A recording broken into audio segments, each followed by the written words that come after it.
नमस्कार, स्वागत है आपका न्यूज़ पीआर पर और आप देख रहे हैं ताज़ा होली विद रिया का एक और एपिसोड। आज की कहानी है कानपुर के धर्मेंद्र की। आवश्यकता ही हर नई खोज का मुख्य आधार होता है, यह हम सब सुन चुके हैं पहले भी। बस इनकी कहानी में कुछ ऐसा ही हुआ है, इस बात को इन्होंने प्रूफ कर दिया है। दरअसल ये एक इंजीनियर हैं और इन्होंने एक यंत्र डेवलप किया है जिसके थ्रू डायबिटीज़ को नियंत्रित किया जा सकता है। दरअसल यह कानपुर के रहने वाले हैं। इनके पिता पेशे से शिक्षक हैं। चाहते थे कि धर्मेंद्र इंजीनियर बने। धर्मेंद्र ने अपने हाई स्कूल जो है वो अपने गांव से पूरी कर ली। उसके बाद वो कानपुर चले गए। कानपुर के doctor Ambedkar college of technology for handicapped में इन्होंने एडमिशन लिया और वहां से इलेक्ट्रॉनिक इंजीनियरिंग कंप्लीट की। इंजीनियरिंग कंप्लीट करने के बाद इनकी माँ को डायबिटीज हो गया और उन्हें काफी प्रॉब्लम होने लगे।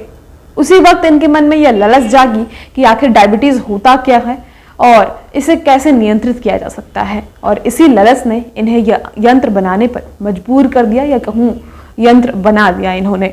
दरअसल धर्मेंद्र केवल 2 वर्ष की आयु में पोलियो ग्रसित हो चुके थे, लेकिन इस बात को उन्होंने अपने ऊपर हावी नहीं होने दिया। अपने पिता की बात मानी और इंजीनियरिंग कंप्लीट की। इन्होंने डायबिटीज के बारे में बहुत सारी जानकारियां इकट्ठा कर ली थी। इन्होंने बताया कि जब ब्रेन और बॉडी के नर्व्स प्रॉपरली कनेक्ट नहीं कर पाते हैं तो डायबिटीज की संभावना उत्पन्न होती है, लोगों को इससे परेशानी होती है। इसे नियंत्रित किया जा सकता है इंसुलिन मेंटेन कर और भी एसिड जो है उसे कंट्रोल कर कोई प्रॉपर एसिड का भी उन्होंने नाम लिया था जिसे कंट्रोल कर डायबिटीज पर कंट्रोल पाया जा सकता है। इन्होंने जो यंत्र डेवलप किया है उसका नाम है इंसुलेट। इससे कुछ रेज निकलते हैं जो उस एसिड को कंट्रोल करते हैं, जिसकी वजह से डायबिटीज भी कंट्रोल में रहता है। इन्होंने यह भी कहा कि इस यंत्र को यूज करने के बाद लोगों को इंसुलिन लेने की भी जरूरत नहीं पड़ेगी, जो भी डायबिटिक पेशेंट है उनको।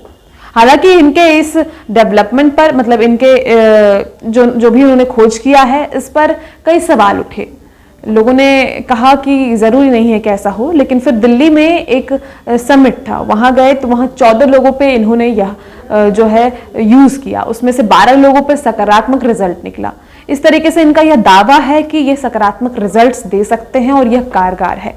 इन्हें फ्रांस और पेरिस में भी बुलावा आ चुका है। इंटरनेशनल समिट ऑफ बायोटेक्नोलॉजी जो कि फ्रांस में होने वाला था, 3rd इंटरनेशनल समिट था वो, वहां उन्हें जाना था, उन्हें इनविटेशन आया था, बट कोविड की वजह से ये नहीं जा सके। हालांकि इन्होंने हार नहीं मानी है। इन्होंने कहा है कि वो लगातार इस पे और काम करेंगे और जितना हो सके डायबिटिक पेशेंट की वे मदद करना चाहते हैं, क्योंकि उन्होंने अपनी माँ को तड़पते देखा है और उनकी माँ जो है अभी कैसे ठीक है इसकी वजह से ही।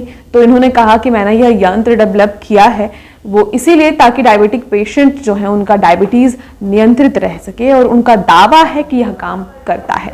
तो फिलहाल ऐसे ही युवा हमारे समाज के लिए प्रेरणा है।